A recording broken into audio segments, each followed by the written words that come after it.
चलो हटा दें।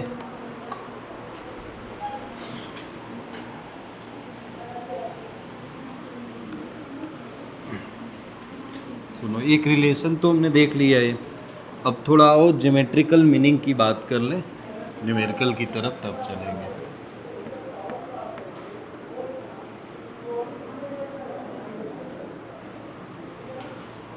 हेडिंग डालते हैं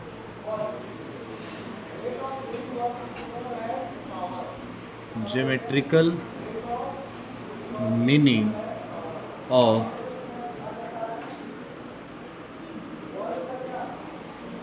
एंगुलर मोमेंटम। मतलब अभी तक तो हमने देखा है, ठीक है, ये ऐसे हमने देख लिया नॉर्मली। अगर आप मतलब उसमें देखेंगे फॉर्मूले के बेसिस पे, तो फॉर्मूले के बेसिस पे सर आर क्रॉस पी आ रहा है, और जो टॉर्क होता है वो D L by d T के इक्वल होता है, रेट चेंज ऑफ मोमेंटम के इक्वल होता है। ठीक है, इतनी बात समझ में आ रही है। बाकी अब उस पर वही सारी कहानी लगेगी, कंजर्वेशन ऑफ मोमेंटम, ये जो भी तुमने पढ़ा है लीनियर में सब उठा के यहाँ लग जाएगा। मगर ये थोड़ा सा अलग मतलब है ज्योमेट्रिकल, उसका मतलब क्या एंगुलर मोमेंटम का, ये चीज़ देखना है। तो हम एक फिगर बनाते हैं, इसी फिगर के अकॉर्डिंग समझते हैं। ठीक है, ये प्लेन है एक्स वाई प्लेन, इसमें कोई पार्टिकल है, अभी फ़िलहाल में हम उसको यहाँ पे बनाते हैं, पी पॉइंट पे। ठीक है, और कुछ समय बाद वो यहाँ आ गया, यहाँ मतलब किस पॉइंट पे आ गया, क्यू पॉइंट पे आ गया। ये इसका आर वेक्टर मतलब आर पोजीशन वेक्टर है। तो थोड़ा ध्यान से देखो, अगर ये R1 है और ये R2 है तो क्या ये इसका डिस्प्लेसमेंट क्या लाएगा, क्योंकि यहाँ से यहाँ, बस समझना, यहाँ से यहाँ जाने में इसने कुछ समय लगाया होगा ना, पहले P पे था। समझो मैं क्या कह रहा हूँ, जैसे ये एक्सिस समझ रहे हो ना, ये प्लेन है एक्स वाई, इसमें कोई पार्टिकल ऐसे रोटेट कर रहा है, तो अभी वो फिलहाल में P पॉइंट पे है, और P पॉइंट से किस पे जा रहा है, Q पॉइंट पे। कितने समय में जा रहा है, कुछ छोटा सा टाइम मानते हैं, डेल्टा टी टाइम में। कितने टाइम में जा रहा है, यहाँ से यहाँ जाने में डेल्टा टी, तो उसका डिस्प्लेसमेंट कितना होगा, डेल्टा आर।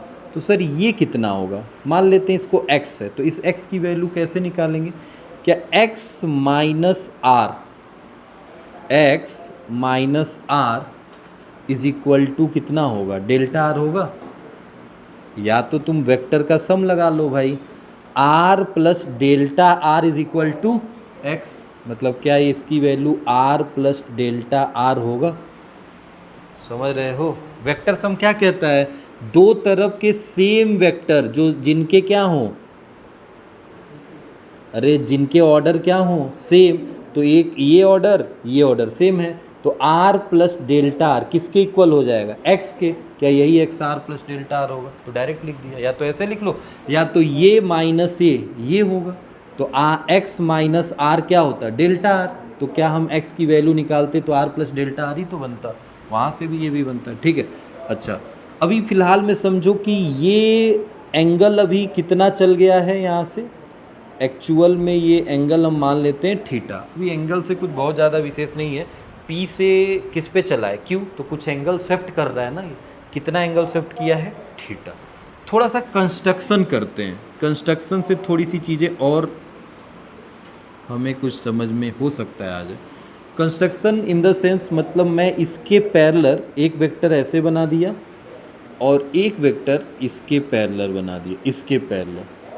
थोड़ा ध्यान से देखो, क्या डेल्टा आर है तो क्या ये भी डेल्टा आर होगा, अरे भाई ये डेल्टा आर है तो ये भी क्या होगा, डेल्टा आर ही होगा। अच्छा इन सब चीज़ों से क्या मतलब है अभी फ़िलहाल में छोड़िए, बताइए अगर मैं आपसे एरिया पूछूं, एरिया इस पूरे पैरेललोग्राम का तो कितना होगा, पैरेललोग्राम का एरिया कोई बताए, बोलो, इतना मैथ आता होगा, हाँ बोलो। पैरेललोग्राम का एरिया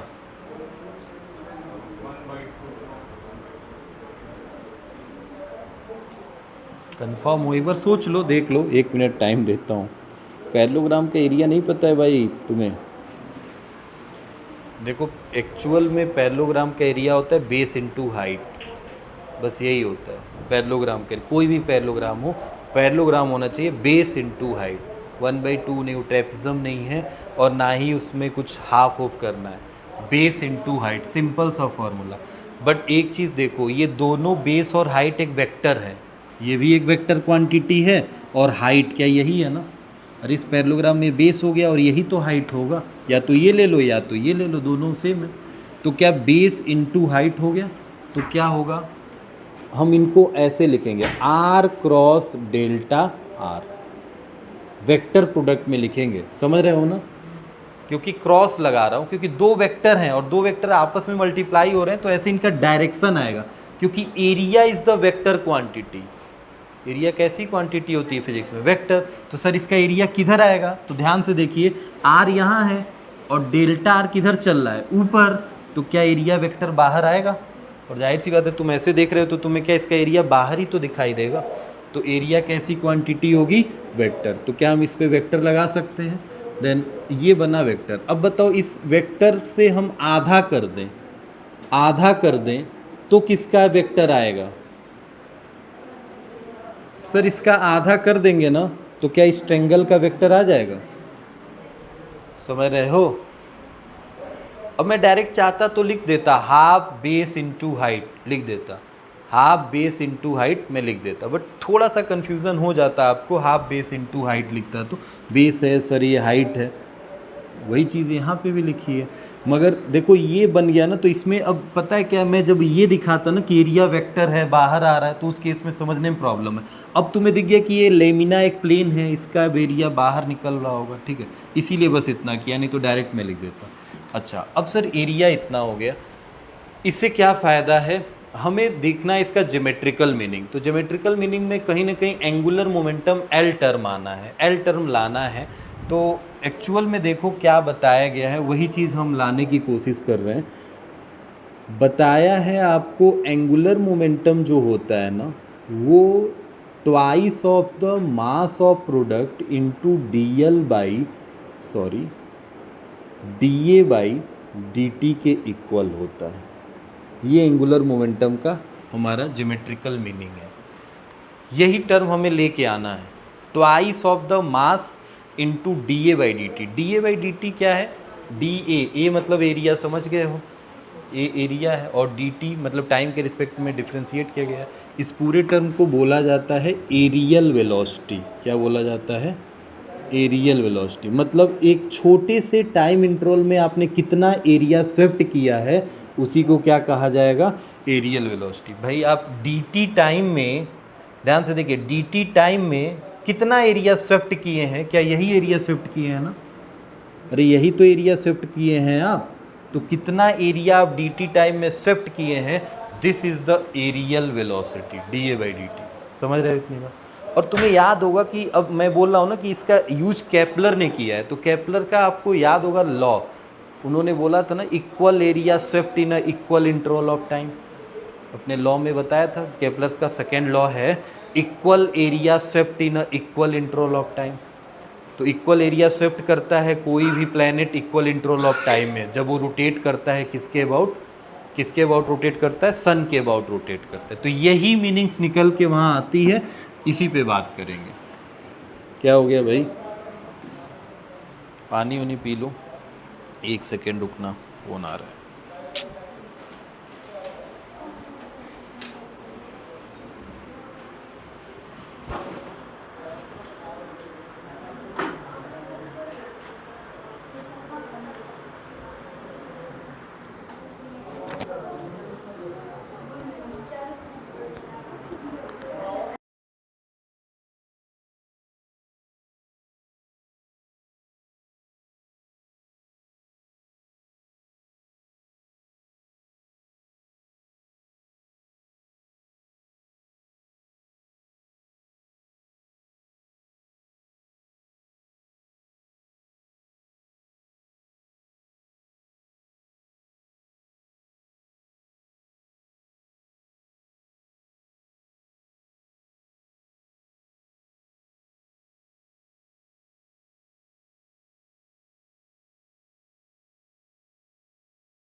सुनो एक सेकेंड।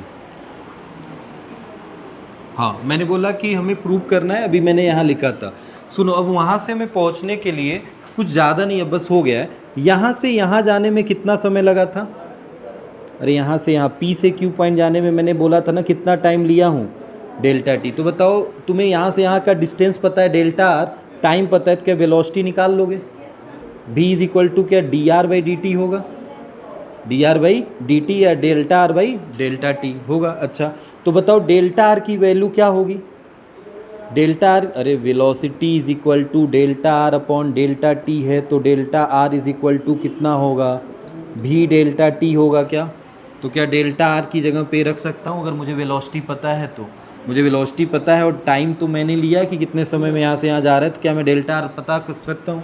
रख दूंगा यहाँ वैल्यू। बताओ कितना होगा? 1/2 आर क्रॉस भी डेल्टा टी। ध्यान से देखो, वेलोसिटी भी वेक्टर है, ये आर भी वेक्टर है, तो अभी क्रॉस प्रोडक्ट ऐसे रहने दो, कोई दिक्कत नहीं, क्रॉस हटाना नहीं है। हो गया इतना? अच्छा, और सर v क्या होता है? अच्छा, इसको अंदर भेज के मल्टीप्लाई कर दो, कोई दिक्कत नहीं है, मैं अंदर भेज देता हूँ। 1/2 आर इसको दे देता हूँ और भी डेल्टा टी को ऐसे लिख देता हूँ। ये तो समझ ही रहे होगे। अरे ये ऐसा नहीं कि एक बार इससे होगा एक बार इससे होगा, ये प्लस नहीं है बीच में, ये मत समझ लेना, ये मल्टीप्लाई है ना दोनों, तो एक बार जाके किसी से मल्टीप्लाई हो गया। अच्छा, अब 1/2 आर भी को क्या लिख सकते हो? सर एक्चुअल में p इज इक्वल टू क्या होता है? mb, तो v इज इक्वल टू क्या हो जाएगा? p upon m। हो सकता है क्या? लिख सकते हैं। तो क्या हम a इज इक्वल टू लिखेंगे 1/2 आर वेक्टर इंटू भी की जगह पे कितना हो जाएगा? p/m, p वेक्टर है ना, तो v है तो p तो वेक्टर होगा, इंटू में कितना है? डेल्टा टी लिखा जा सकता है। समझ गए इतनी बात? ओके, अब कुछ हद तक पहुंच गए हो, कुछ हद तक तुम पहुंच गए हो। डेल्टा टी को उठा के इधर भेज दो, डेल्टा टी को उठा के इधर भेज दो।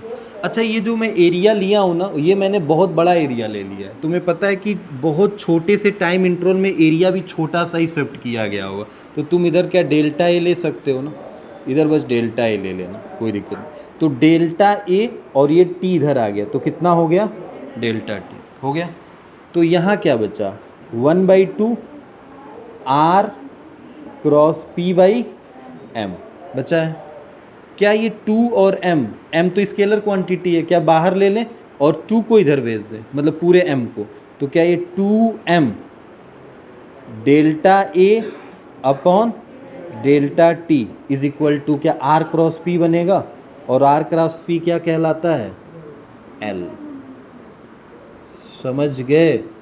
अब अभी बताता हूँ कि इसका केपलर ने कैसे यूज़ किया, ये आपको मिल गया यहाँ पे। अब यहाँ से एंगुलर मोमेंटम का डिफिनीसन देखो क्या होगा, एंगुलर मोमेंटम का डिफिनीशन सुनो क्या होगा।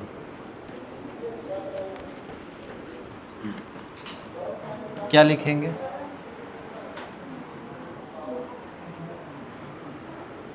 एंगुलर मोमेंटम इज द, क्या? Angular momentum is equal to twice, एक दिन थोड़ा सा इसको साफ करा लो उनसे जो सफाई वाले हैं, पानी लगा के पूरा ही लग जाता है हाथ पे। ट्वाइस ऑफ मास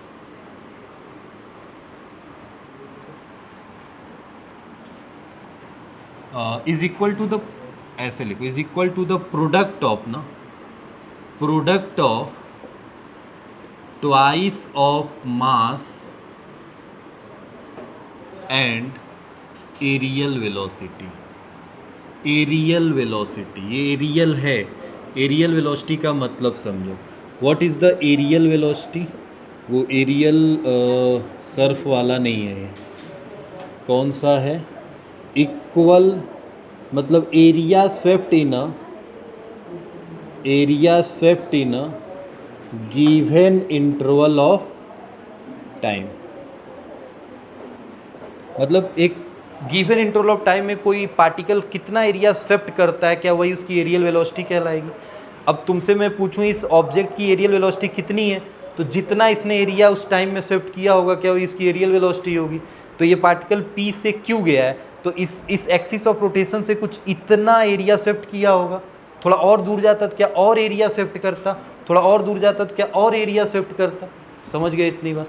तो ये इसकी एरियल वेलोसिटी कहलाती है। और एरियल वेलोसिटी को किससे रिप्रेजेंट किया जाता है, delta A upon delta T, मतलब एरिया शिफ्ट इन अ या पर इंटरवल ऑफ टाइम बोल सकते हो, गिवन इंटरवल ऑफ टाइम में जितना एरिया शिफ्ट करे, this is the areal velocity. तो यहाँ से एंगुलर मोमेंटम का एक फॉर्मूला नहीं बोल सकते हो, एक डिफिनीशन भी बन गया कि एंगुलर मोमेंटम जो होता है इक्वल होता है प्रोडक्ट के, किसके, ट्वाइस ऑफ मास, मास के डबल के इनटू एरियल वेलोसिटी, मतलब एंड एरियल वेलोसिटी। क्लियर है इतनी बात। अब केपलर्स ने इस बात का यूज़ किया और अपना लॉ दे दिया। तो केपलर्स का प्लेनेटरी मोशन का जो लॉ है, थोड़ा ध्यान से देखो, केपलर्स लॉ, केपलर्स लॉ में तो सारे लॉ नहीं पढ़ने, हमें बस सेकेंड लॉ पे बात करना। तो केपलर्स का सेकेंड लॉ क्या कहता है, equal area swept in a equal interval of time. ये बात समझे हो, केपलर्स का ये लॉ समझते हो ना क्या है। जैसे मान लो ये हमारा प्लेनेटरी मोशन है, केपलर्स के हिसाब से तो यही था, केपलर के हिसाब से प्लेनेटरी मोशन में जो सन के चारों तरफ मान लेते हैं ये एक्सिस है और सर ये मेजर एक्सिस है, मेजर एक्सिस पे कहीं मान लेते हैं सपोज दैट सन यहाँ है, एकदम बीच में नहीं है, कहीं किसी फोकस दो होते हैं ना, किसी एक फोकस पे है, तो ये फोकस है, इस फोकस पे है। तो अभी सपोज दैट अर्थ यहाँ है, ये सन है और ये अर्थ है, ठीक, अभी अर्थ यहाँ है, तो अर्थ अभी पहले अपने पोजीशन E1 पे है, कुछ समय बाद वो किस पे चला जाएगा, E2। तो क्या एरिया शिफ्ट कर दिया, क्या एरिया शिफ्ट कर दिया, कितने टाइम में किया, डेल्टा टी, ठीक है। अच्छा अब देखो थोड़ा यहाँ आया, जब यहाँ आया तो अभी इसका पोजीशन कुछ E1 है और यहाँ पे अभी पोजीशन थोड़ा सा शिफ्ट किया, कितना, E2, और टाइम कितना अभी भी लिया है, डेल्टा टी। अब बताओ यहाँ से इसका एरिया कितना शिफ्ट हुआ, क्या ये हुआ, तो ये एरिया A1 है और ये एरिया क्या है, A2। A1 किसके इक्वल होगा, A2, क्योंकि दोनों इक्वल इंटरवल ऑफ टाइम में शिफ्ट किए गए एरिया हैं। यही केपलर्स का सेकेंड लॉ है। समझ रहे इतनी बात। अब इस चीज़ को इन्होंने यहाँ से कैसे उठा के ये बात प्रूफ की है, तो इसका प्रूविंग देखो। ये तो तुमने बस लॉ में पढ़ा है, equal area shift in equal interval of time, but अब बात करते हैं कि इस चीज़ को उन्होंने कैसे प्रूव किया है, मैं बताता हूँ। थोड़ा ध्यान से देखो, सन और अर्थ कहीं पे भी रोटेट कर रहा होगा तो क्यों रोटेट कर रहा होगा, ड्यू टू ग्रेविटेशनल फोर्स। भाई सन के अकॉर्डिंग अगर कोई ऑब्जेक्ट कोई रोटेट कर रहा है तो सन के ग्रेविटेशनल फोर्स और अर्थ के ग्रेविटेशनल फोर्स लग रहे हैं तभी तो रोटेट कर रहा है, नहीं होता तो उसके ऑर्बिट से बाहर निकल जाता हो। तो रोटेशन हो रहा है ग्रेविटेशनल फोर्स की वजह से। अब तुम एक बात बताओ, जब सन यहाँ है, ये सन है, ये अर्थ है, तो इनका ग्रेविटेशनल फोर्स जब लग रहा होगा तो क्या इसी एक्सिस के अबाउट यहाँ होगा, तो ऐसे ही तो बाहर लग रहा होगा। यहाँ पहुँचेगा तो क्या ऐसे बाहर लगेगा, यहाँ पहुँचेगा तो ऐसे बाहर लगेगा। अरे सेंट्रीपिटल फोर्स ही तो होगा वो सेंटर के टूवर्ड। तो देखो क्या है ना, सेंट्रीपिटल फोर्स कुछ भी हो सकता है।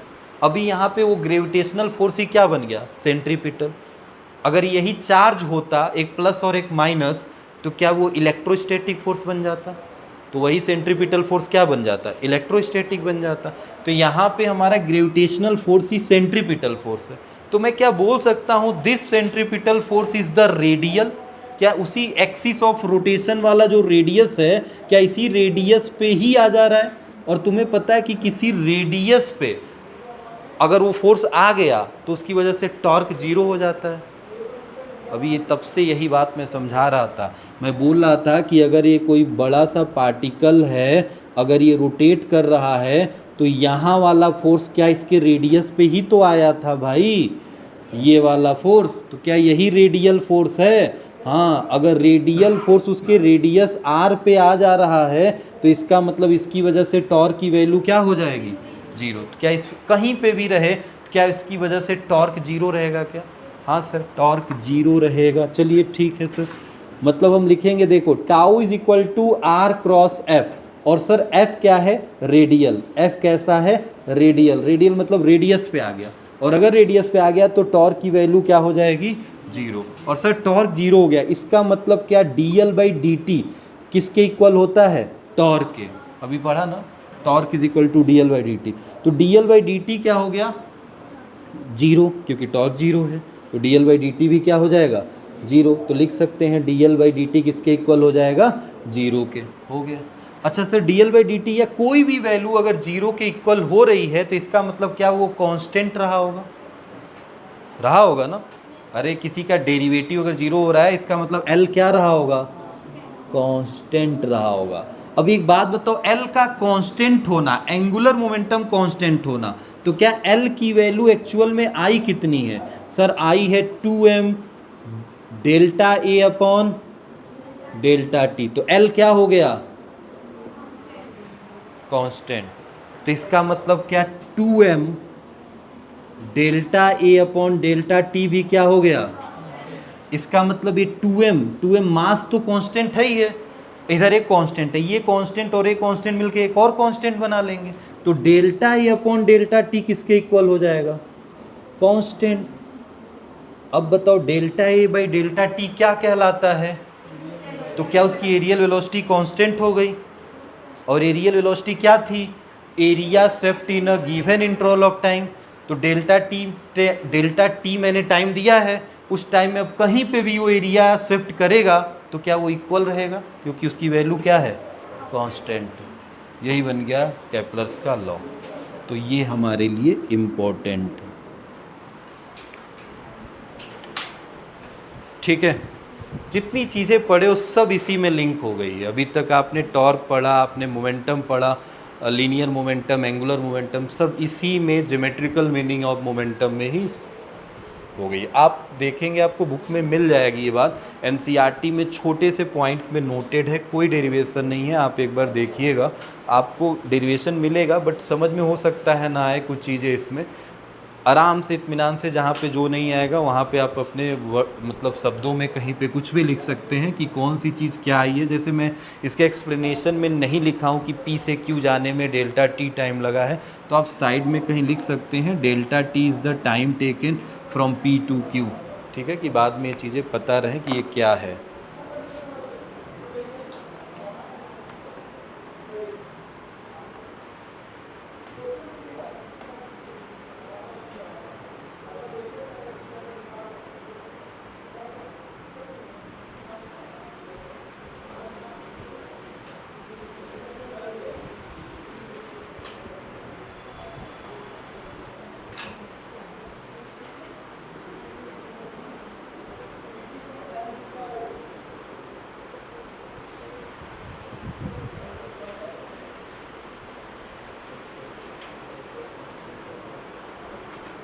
ठीक है, अब क्वेश्चन करना है इस पे। भी इतने ज़्यादा कोई कुछ बहुत ज़्यादा विशेष क्वेश्चन नहीं है, जैसा मतलब अगर आपको लगता होगा कि बहुत ज़्यादा अभी हमने पढ़ लिया, क्वेश्चन नहीं किया, तो सारे क्वेश्चन अभी आएंगे। जैसे तुम मोमेंट ऑफ इनर्शिया पढ़ोगे तो क्वेश्चन अच्छे अच्छे बनेंगे, अभी बेसिक क्वेश्चन चलेंगे।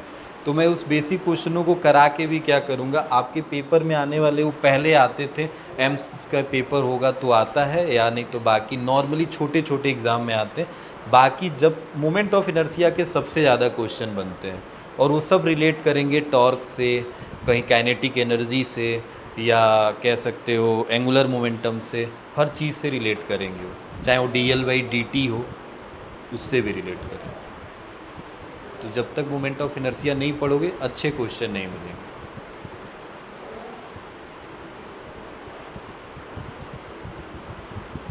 चलो इसको अब कर लेना, बाकी हम कल ही पढ़ेंगे। कल आगे पढ़ के अब न्यूमेरिकल कर लेंगे, छोटे छोटे जो भी दो चार हैं, सीधे किया जाएगा next move moment of inertia पे। मोमेंट ऑफ इनर्शिया पढ़ना है, डिफरेंट डिफरेंट बॉडीज़ का पैरेलल एक्सिस, और क्या होता है परपेंडिकुलर एक्सिस थ्योरम होता है, ये सब पढ़ लिया जाएगा, तब न्यूमेरिकल आएगा। इसको साफ़ करा दो, और ख़ास करके इसको उनसे बोल दो कि थोड़ा सरफ में डाल के साफ़ करो। हाँ, पेपर टेस्ट होगा।